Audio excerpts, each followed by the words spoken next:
Primera de Corintios, el capítulo 15, 46 al 48. Ya.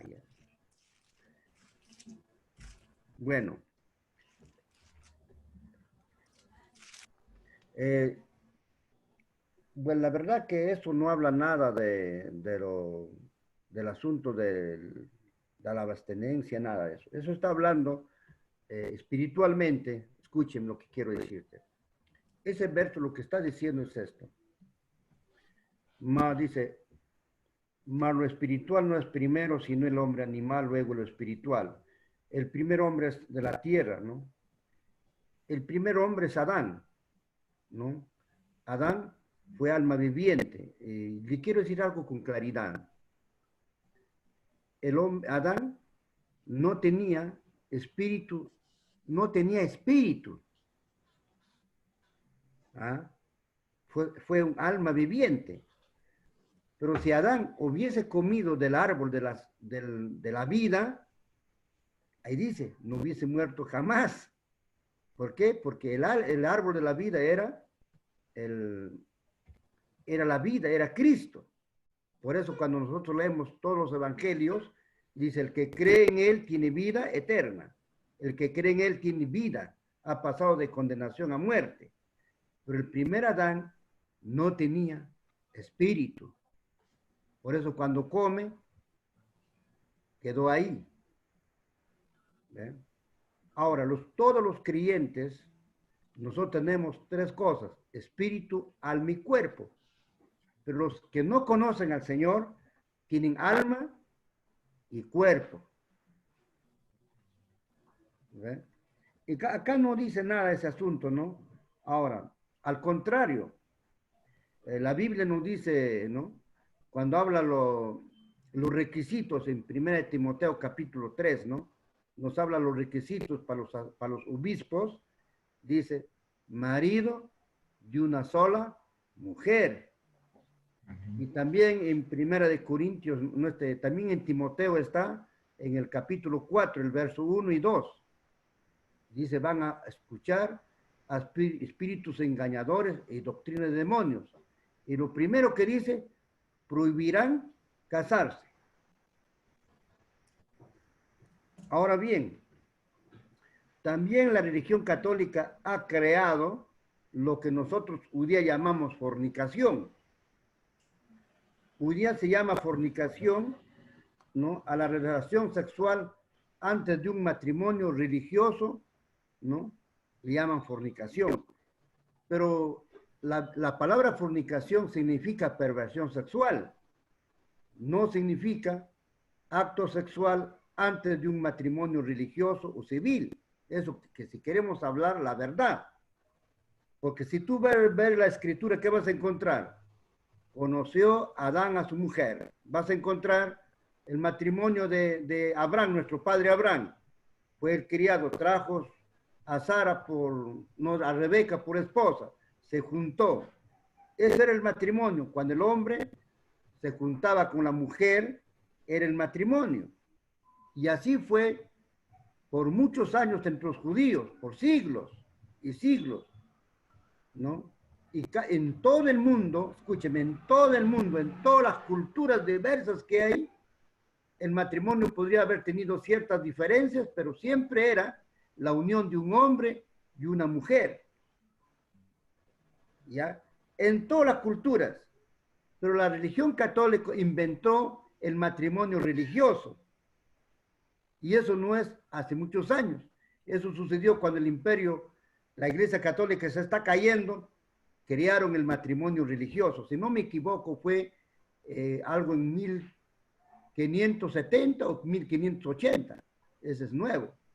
Y el matrimonio civil, en el caso peruano, fue creado en la Constitución del 79. Ese es nuevo. Porque antes de eso, el matrimonio era, en nuestro Perú, en su cultura, en las diversas formas, pero era la unión de un hombre y una mujer. Entonces, la Iglesia Católica ha creado, por asuntos económicos, el matrimonio religioso. Entonces, ¿qué se cree hoy día? Si tú no estás casado religiosamente, estás en fornicación. Eso no es así. ¿Ven, mi hermano? Claro, eso quizás golpea fuerte a nuestros años de lo que hemos creído. Y de repente es tan difícil porque por veces hemos creído años y años. Eso hemos creído. Hemos creído. Pero si tú revisas toda la escritura, que era el matrimonio, la unión de un hombre y una mujer. Y que ese hombre tenía que ser fiel a esa unión. Y que esa mujer tenía que ser fiel a esa unión. Y eso ha sido, por eso cuando uno lee Corintios 7, ¿qué dice? En el verso 1, acerca de las cosas que me has escrito, bueno sería el hombre no tocar mujer, a causa de la fornicación. Cada uno tenga su propia mujer y cada mujer su propio marido. El marido cumpla con el deber conyugal con la mujer y la mujer también con el marido. Y se habla de todas las normas del matrimonio. ¿Ves, mi hermano? Pero yo recomiendo, por ejemplo, como en el caso peruano, como dice, hay que obedecer a nuestras autoridades, entonces hay que ir al matrimonio civil. Y el matrimonio civil protege a la familia. ¿Ves? Cuando hay problemas, hay situaciones. Yo le digo, el matrimonio religioso, que no sirve nada. ¿Ves? Pero no es malo ir que bendiguen nuestra unión. No es malo que bendigan nuestro, aunque quisiéramos, ¿no? Los que se van a unirse en matrimonio, se juntarían pues en lo que nosotros llamamos boda. ¿Ves? Pero eso es también parte de qué? De las tradiciones que hay, hermano. Lo que sucede, la religión católica ha creado esas doctrinas. Ahí dice bien claro, si usted lee, mira, que vamos a leerlo mejor, en Timoteo, el capítulo 4, primera de Timoteo. Te voy a leer. Dice así. Mira. Pero el Espíritu dice claramente que en los posteriores tiempos algunos apostatarán de la fe, escuchando a espíritus engañadores y a doctrina de demonios. Primero, ¿qué dice? Por la hipocresía de mentirosos, que teniendo cauterizada la conciencia, prohibirán casarse. ¿Qué cosas van a prohibir? Casarse. Hermanos, ahí dice la Escritura. Entonces, la doctrina católica es demonios. Es doctrina de demonios. Están venidos por espíritu de error. ¿Verdad? Y el apóstol Pablo dice a Timoteo, si no tienes continencia, cásate antes de estar quemándote. O sea, tenga tu pareja, tenga tu esposo, tenga tu esposa, que estar quemándose. ¿Y cuánta gente se quema? Exactamente, que el matrimonio no se disuelve es otro asunto católico. El católico ha creado este asunto que el matrimonio no se disuelve, indisoluble. Y como nosotros los evangélicos, en la gran mayoría, salimos del catolicismo, entonces hemos cargado nuestro ídolo también, que el matrimonio no se disuelve. Y hay que ser bien prácticos y hablando con sinceridad. ¿Qué hace, pongamos de idea, una hermana en la iglesia? El marido ya se fue con otro varón. ¿No es cierto? ¿Qué va a hacer? Y es joven y necesita de un esposo. No lo podemos sentenciar que viva sola. Más bien, esa mujer va a tropezar, quizás con casados, con solteros, no sé, pero va a tener problemas. Entonces, como digo, el matrimonio lo disuelve no el hombre. Lo que lo disuelve es el pecado, sea por el hombre, sea por la mujer. Pero nosotros usamos la Biblia y decimos, el matrimonio no se disuelve porque, ¿no? La Biblia dice lo que Dios unió no lo separa, pues, pero el pecado del adulterio, de la infidelidad, del homosexualismo, del lesbianismo, otros pecados, el bestialismo. Eso es lo que disuelve, no es el hombre. ¿Ah? Pongamos la idea que un creyente mujer, tiene su marido y encuentra con actos sexuales. No va a vivir pues los tres. La Biblia dice, honroso el matrimonio, el hecho sin mancilla. Bueno, eso es lo que yo entiendo. La Biblia dice que el divorcio se da por fornicación, pero si entendemos fornicación, relación sexual, antes de casarse, entonces, y no se puede entender este verso. Debía decir a no ser por adulterio, pero dice a no ser por fornicación. Bueno, hermano, eso es lo que yo entiendo, hermano Mario. Gracias. Gracias, hermano Marco. Hermano Marco. Muchas gracias por la palabra que el Señor le ha dado. Y usted hizo una referencia muy importante en cuanto a Abraham y sus dos hijos. ¿Es algo similar a lo que sería Jacob y su hermano? O sea, en lo espiritual y lo carnal. Bueno, quizás no, porque aunque también Jacob, Esaú nació primero, ¿no? Después nació Jacob, pero más bien eso nos habla de la elección divina, ¿no? De la soberanía de Dios, ¿no? Y de la gracia de Él, ¿no? Que nos habla en cuanto a Jacob. No tanto, pero sí hay mucho ejemplo que dar. Por ejemplo, cortito, cuando Abraham sale de donde, Dios le dice en Génesis 12, había dicho Dios, ¿no? Sal de tu tierra y de tu parentela, ¿no? ¿De qué le estaba diciendo? Salga del dominio de los caldeos y también de quién, de tu familia, de tu carne.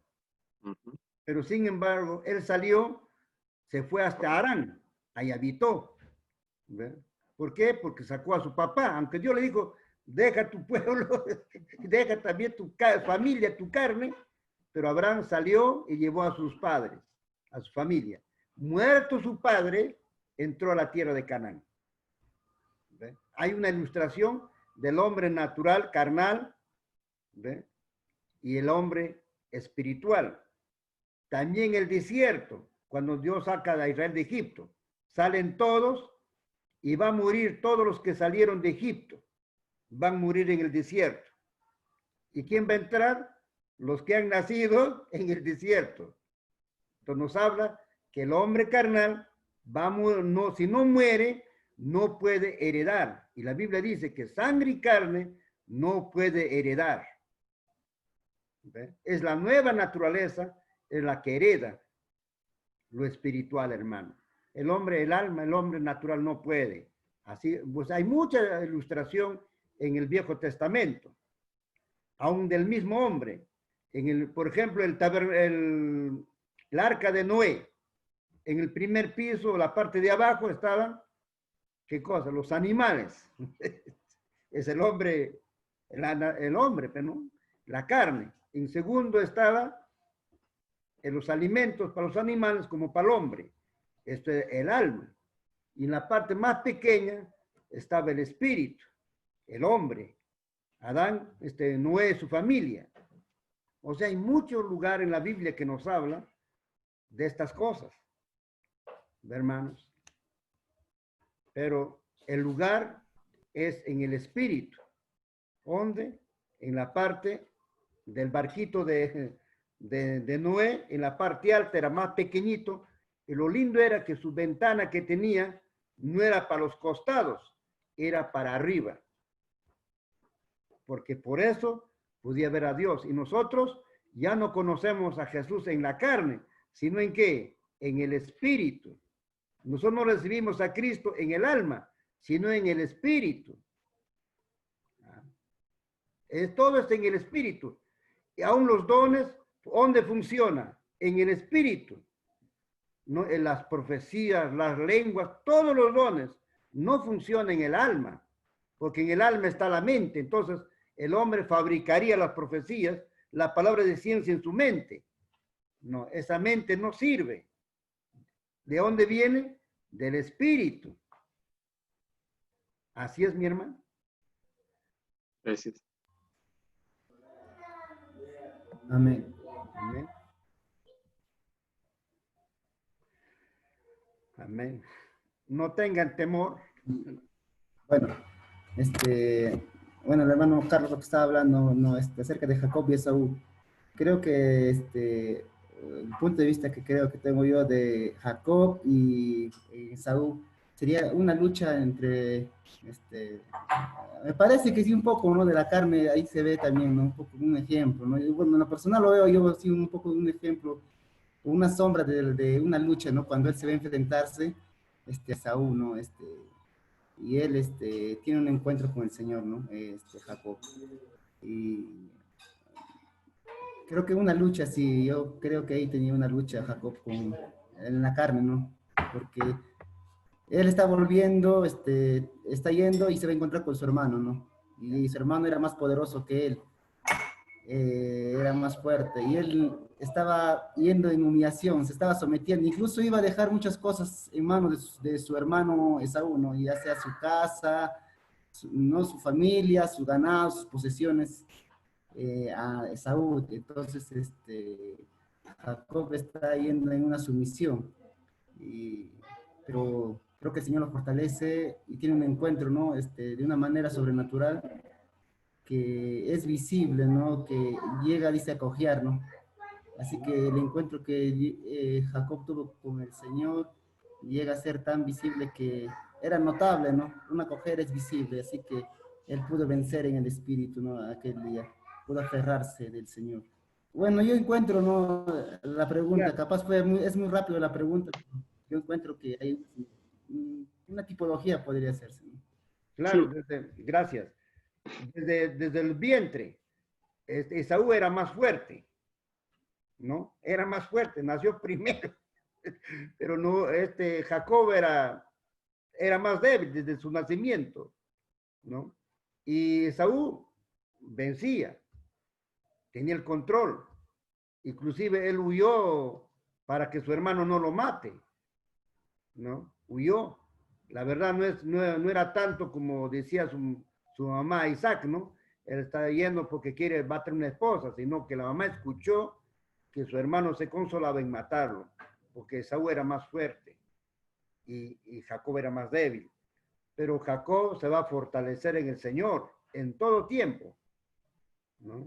Y ese encuentro con el Señor va a cambiar su historia, ¿no? Porque ahí el Señor su le va a nombre. decir, has peleado con el hombre y con Dios y has vencido, ¿no? Fue una victoria en el espíritu realmente muy tremendo, ¿no? Gracias, hermano Josué, Sí, por tu aporte.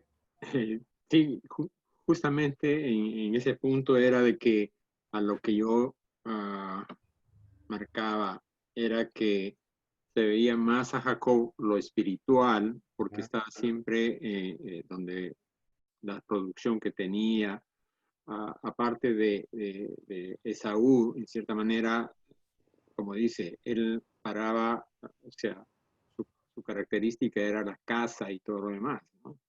Entonces, a lo que yo iba era, si Jacob tuvo mayor la parte espiritual, o sea, era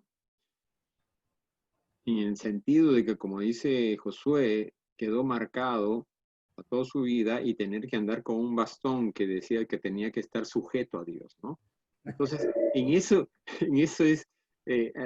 iba yo en ese sentido, porque es cierto, no se sabe mucho más de Saúl, pero en, en cierta manera, en los primeros años se nota lo que es la carne y lo que es lo espiritual, ¿no?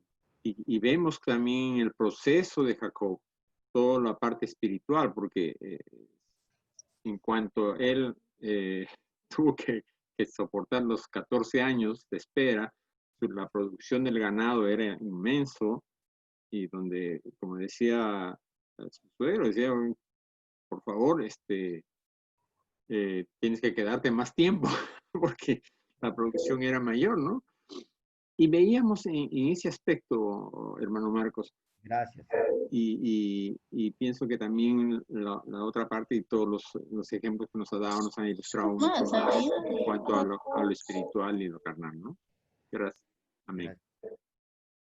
Marcos, la palabra, el verso que tú habías traído, que de verdad haced morir las obras de la carne y despojaos del viejo hombre. Y realmente, mientras vamos aprendiendo la palabra, le pedimos a Dios su gracia para poder dejar las cosas de la vieja naturaleza y crecer en la vida nueva.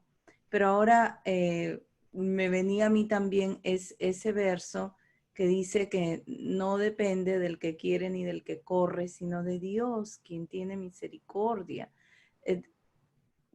También depende del Señor que te permita, que te dé su gracia, que tú puedas, ¿verdad?, continuar siempre hacia adelante. Mira, claro, la Escritura dice el llamamiento es irrevocable, ¿no? Ahora, está en nosotros, el Señor Jesús cuando habla, por ejemplo, de la semilla y el campo, dice, parte de semilla cayó en buena tierra. No vamos a hablar de las otras, de esta buena tierra ya somos, ¿no? Y dio fruto 100 por 1, 70 por 1 y 30 por 1. ¿Y quién lo decide? Es de acuerdo como uno también coopera, ¿no? Somos colaboradores con el Señor, pero también está en nosotros. Así que, hermano, entonces está en esto, ¿no? Porque el Señor también nos ha dado, un libre, no dice tanto libre de Dios, pero el Señor nos ha dado a nosotros voluntad. Eso es una parte de ser imagen de Dios. Dios nos ha dado voluntad. Entonces, en nosotros está, podemos rechazar, aceptar, decidir. ¿Ve? Pero también es porque Él es el que nos invita, Él es el que nos llama, Él es el que nos habla, Él nos anima a permanecer en Él y en su gracia. Nada es fuera de su gracia. El problema de la predestinación, por ejemplo, nosotros queremos saber, a ver, quién es, el calvinismo dice así, habla de la elección divina. Él dice que hay algunos están elegidos para el infierno, otros para el cielo, y que estamos predicando a los elegidos para el cielo. Pero nuestra predestinación está en Cristo. Todo aquel que cree, todo aquel que recibe. Entonces, la predestinación está en Cristo Jesús. Ahí dice Efesios, hemos sido predestinados, escogidos ¿en quién? En Cristo. Entonces, Él nos dice, todo aquel que cree, todo aquel que recibe, ¿no? Amén. Así es, hermano. Continúe nomás, hermano Marco. Gracias. Mira, por ejemplo, Efesios, donde habla verso 2:8, ¿qué dice? Por gracia sois salvos. Esto no es de nosotros. Es, ¿qué cosa? Don de Dios. ¿Ah? Y dice el verso 9, hemos sido criados ¿en qué? Para buenas obras. ¿Ah? Entonces nosotros estamos llamados a participar en sus obras, que Él ha preparado de antemano para que nosotros entremos a ellos. Estamos llamados a participar. Es una de las cosas que Dios ha hecho en el hombre, Dios le ha hecho al hombre a su imagen, con voluntad, ¿no? En otro caso el hombre sería un maniquí. ¿Qué responsabilidad habría con Adán si ya estaba determinado que él va a pecar?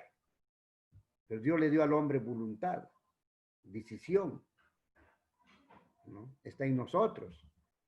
El Señor nos puede llamar fuertemente, pero usted no quiere huir a Dios. El Señor le dice, salga, usted no quiere salir, ¿no?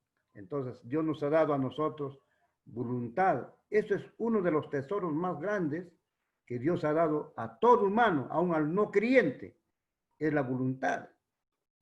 ¿Ah? Y nosotros no somos marionetas ni maniquís. Le servimos a Dios de nuestra voluntad. ¿Ven? Porque nos ha puesto eso. El querer como el hacer nos ha puesto. Así es, hermano. Eso es lo que yo entiendo, ¿no? Pero la salvación no se pierde. ¿Por qué? Porque la simiente santa ha venido. En algunos no se ve un crecimiento rápido del hombre espiritual. En algunos son tan lentos, tan lentísimos. Pasa tantísimos años Dios obrando, labrando, ¿no? Pero en algunos es más rápido. A mí como ellos se entregan al Señor. ¿Ah? Así es lo que yo entiendo, hermano, en cuanto a nuestro llamamiento. Bueno, yo respecto a lo que he entendido, ¿no? A mí en lo particular, la verdad que por mucho tiempo me ha sido difícil hacerlas, cuánto pone Dios, cuánto pone el hombre, hasta dónde pone el hombre, Dios cuánto hace, ¿no? Entonces, creo que una vez estudiando acerca de la tierra prometida, pude entender, ¿no? Dios lo pone todo, ¿no? Dios está sus promesas, está su herencia, ¿no? Ya la batalla está ganada de por sí, ¿no? Ya por adelante, ya. Y solamente lo que nos toca es simplemente algo simple, ¿no? Poder caminar, pisar la tierra y lo que pise será nuestro, ¿no? Lo que dice en el Antiguo Testamento, ¿no? Pienso que eso es lo que el Señor, ¿no? Dios pone todo, ¿no? Dios pone la fe, ese camino, la fe, su gracia está en medio de ellos y llega al Señor, ¿no? Y es lo que puedo entender yo, ¿no? Cuando leo el libro de, ¿no? Cuando los israelitas van a tomar la tierra de Canaán, ¿no? Ya estaban las promesas, ¿no? Ya estaban las promesas, su palabra del Señor, ya estaba la herencia, era todo, ¿no? Para el pueblo de Dios. Lo que le tocaba solamente al pueblo era pisar nomás esa tierra y tomarlo en posesión. Eso creo que es lo que puedo entender. Y respecto, ¿no?, a la lucha de la carne, en lo personal ha sido, siempre he pensado eso. Estás en las cosas del Señor y te olvidas de todo, ¿no? Y llegas un momento y estás en la casa y el carácter, los afanes de la vida y dices, ¿qué pasa con nuestra vida? ¿Cómo quisiéramos estar todo el tiempo, ¿no?, en las cosas del Señor? Tú llegas a casa y los afanes, como digo, ¿no? Los afanes y tantas cosas. Pero qué bueno es estar en tiempo con el Señor, poder crecer, pero no, y en eso crecemos, ¿no?, en conocerle más al Señor. Como dice, el espíritu desea del Señor, ¿no? La carne, pero se preocupa a veces de nuestros hijos, de trabajo, muchas cosas. Y bueno, son dos luchas dentro de nosotros que vamos a tener siempre. Bueno, eso sería todo. Yo estaba pensando acerca del matrimonio. En la parte judía, lo que ellos celebran como matrimonio, como sería la parte religiosa, eso es tradición, ¿verdad? Eso es lo que ellos crearon después de cierta, no sé en qué año se desarrollaría ese tipo de celebración, ¿no? Entre ellos. No sé. Y también los judíos han tenido en su cultura cambios. Por ejemplo, no sé si ahora, hasta el día de hoy, pero había un tiempo que el varón no hace un compromiso con la mujer, sino con el padre. Y estaba basado en el asunto de Labán y Jacob, ¿no? Cuando Labán le llama y hace un compromiso con Jacob. Le dice, bueno, si tú vas para allá, no vas a tomar otras mujeres, fuera, no vas a hacerlo sufrir, todo, ¿no? Entonces Jacob se comprometía con Labán. Y por muchos años los judíos, basado en eso, los varones no se comprometían con la mujer, con la esposa que van a tomar, sino con el padre. Y firmaban el contrato el varón con el padre. Como digo, los mismos israelitas tantísimas veces cambiaron su forma porque era una parte cultural, ¿no?, que ellos tenían. O sea, hay cambios, nunca ha sido estable, ¿no? Mm. Sí. Así es, hermano Olguita.